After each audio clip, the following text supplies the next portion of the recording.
So the July wrap-up, I quickly run through some of our recent case study successes. I go through some of our failures as well. I want to really point that out. I talk about the sentiment of agents and their sellers really changing in the month of July. I've really seen a real change in people's attitude towards the marketplace. Hope you enjoy. Welcome to Rethink Real Estate. My name is Ben Brady, and this is a real estate podcast aimed to deliver sales strategies, marketing tips, and business insights from industry experts and myself to build a listing-focused business for the future. Let's get into it. Here we go with the July wrap-up, folks. So July was I think that there's been a little bit of a movement change or attitude change in the general public, the general agent community as well that we deal with. We had we're just coming off yesterday, which was our Harcourts Auctions team 2-day planning that we do at the end of every quarter to sort of look in at the numbers, looking at what we're doing, looking on what's going on. We'll be going through some of those numbers and stuff with Chris about the marketing and what we're doing and hit rates. And it's just interesting because we're doing it at such a scale. I believe that we interacted with over 120,000 listings within North America, within the US, I should say, within the US in that quarter.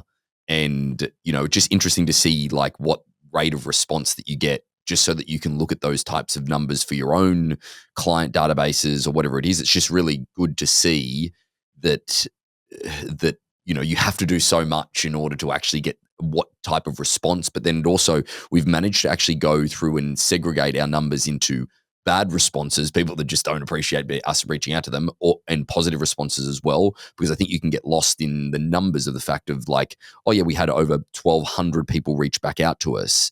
Yeah, but how many of those were good interactions as well? So that was the one thing that I had to constantly remind myself. But again, coming off those numbers of July, there's been a bit of a change in sort of the attitude also of agents and homeowners out there. I felt really that July was a real shift in people's acceptance of what the market is. Now, again, I don't want you to think that people are giving up or anything along those lines, but I go as far as to say the first 6 months of the year was really combative. It really was, like sellers just incredibly unhappy, not understanding why their home isn't selling, but also realtors pissed off that the market is pretty difficult. And, it just leads to this constant friction in the relationship because ultimately over 81% of all of our properties we take through auction have previously been on the marketplace. But now we have this relationship where I believe that the guards have come down from agents trying to protect the marketplace or protect what's going on, and actually just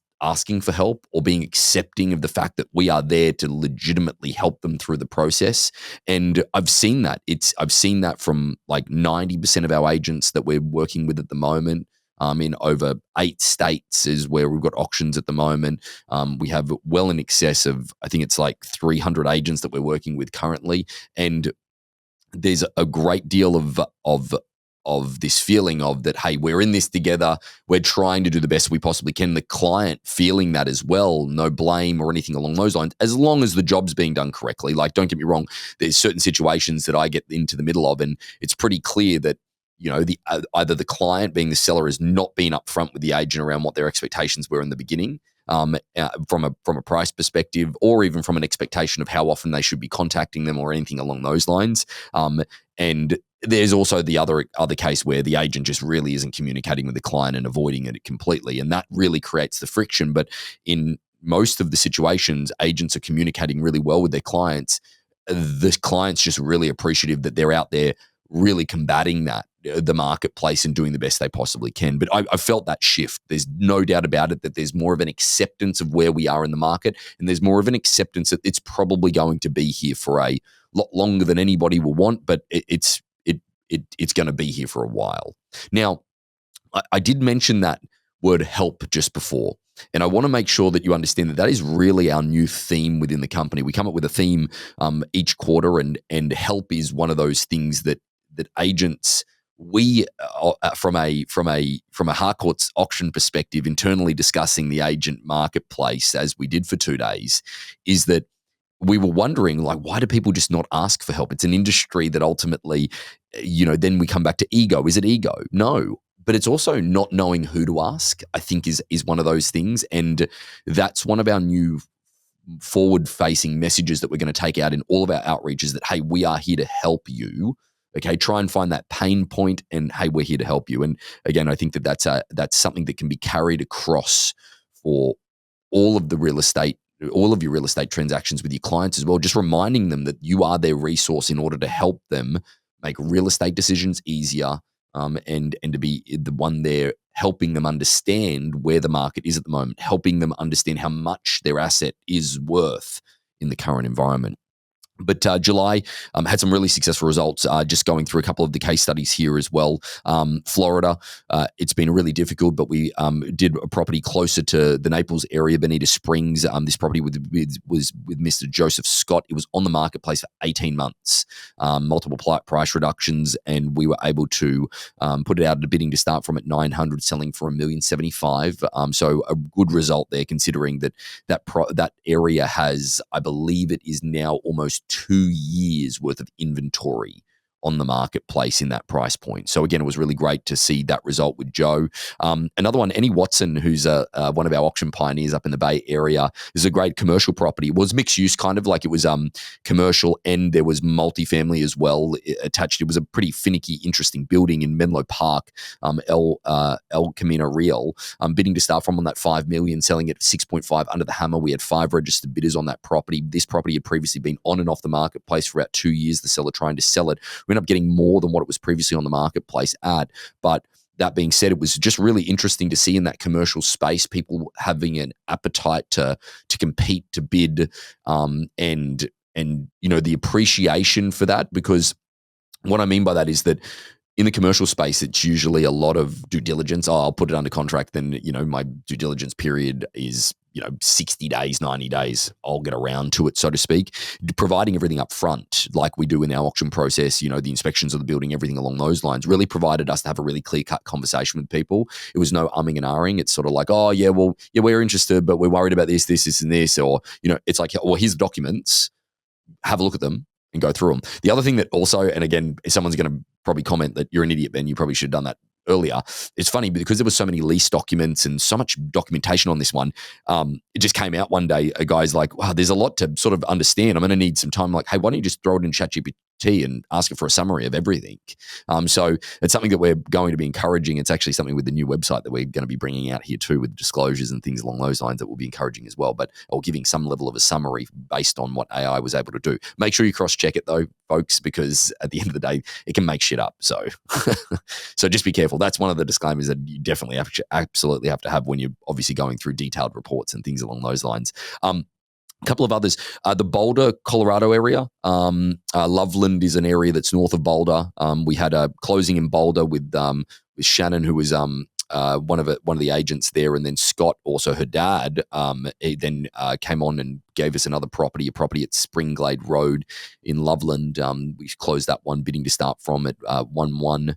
And then selling it for 1.5. Shannon's was in Boulder, is downtown Boulder. Bidding to start from on that property was 800. We sold it for 1.2. That is a marketplace where there is incredible volume of inventory, and it was great to see the ability of the auction process to make that listing stand out. A couple of other things that I want to make mention here. A couple that we didn't sell, and I just want to highlight these because the reason I want to highlight them is because the appreciation of the client, of the owner of the property to the listing agent for giving something different a try rather than just price reductions and being able to provide answers. So, for example, we had a property in San Francisco on Pine Street with Ying He. Those is a separation, and they just couldn't. It'd been on and on the marketplace, trying to do reductions, trying to get it done. And finally, we did bidding to start from price at a low number. I think it was, it was 1.2 million previously on the marketplace at 1.6. And we couldn't even get anyone interested in there. In that building had a lot of stairs. And it just gave them a really clear-cut understanding of that, hey, guys, even at 1.2, this is not attractive to somebody. Just rent it out. Like, let's just rent it out. Let's not go through the frustration. We were able to do that in 2 weeks. And also the appreciation for the agents, like, I remember saying to me, hey, look, thank you so much. At least I know now, like I don't have to have a bad investment of time. Another property in Loveland with Valerie. I'm not going to try and say your last name, Valerie, if you're listening. Sorry. Is that property in Loveland? This was a situation of being on the marketplace for 9 months. The sellers were pretty stubborn, so I got to have a pretty clear-cut conversation when we put a bidding to start from on the property at $920,000, previously on the market at 1.3. We got a whole bunch of offers. We got, and then our highest offer 1.1. Okay. And like the volume of people that we managed to get through that was more in 2 weeks than what they had the entire 9 months. And we were able to use the hype to get that offer up. And it was just really clear that what the seller could accept versus what the marketplace was willing to offer. It was a sigh of relief for Valerie in the sense that they were good friends to her.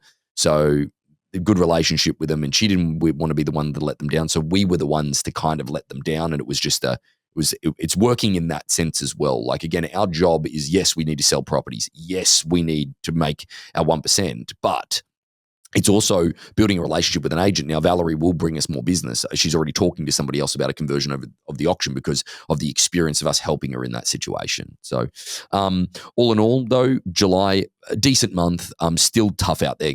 Guys, like our success rate at the moment is that I'm dreading actually having to go through our quarterly numbers and do our statistics on that because it's probably going to be the lowest that we've had ever, based on the properties that are going off market because we can't get them the number that the seller really wants or needs. But in full transparency, that's obviously not what is ideal from a financial perspective, but it's great to see the process working in every facet at this point. Working at selling properties prior to auction, on the day, live auction, but then also after auction, after the sellers have adjusted expectations. But also the fourth stage of the process is that, we don't sell about 14% of our properties is the numbers that we've had for the first 6 months of the year. Out of that 14%, 85% of that 14% take their home off the market. And I see that as a bit of a testament to the fact that they've given it their last shot and they've realized that market's not there. That's what we're trying to do, is produce answers. That's what we're trying to do. But all in all, looking forward to the next 6 months, looking forward to August and getting into it. And hopefully a few more people are back from vacation. There's a lot of people away in July, and maybe that's going to be the same in August as well. But hope you're doing well out there, folks. Give us a shout if you need anything. So about 75% of our audience hasn't liked, followed, or subscribed to our podcast. It would mean the world to us, and it would help this podcast more than you know to expand our reach if you were to like, follow, or subscribe on any of the platforms that you're watching or listening on. Thanks again.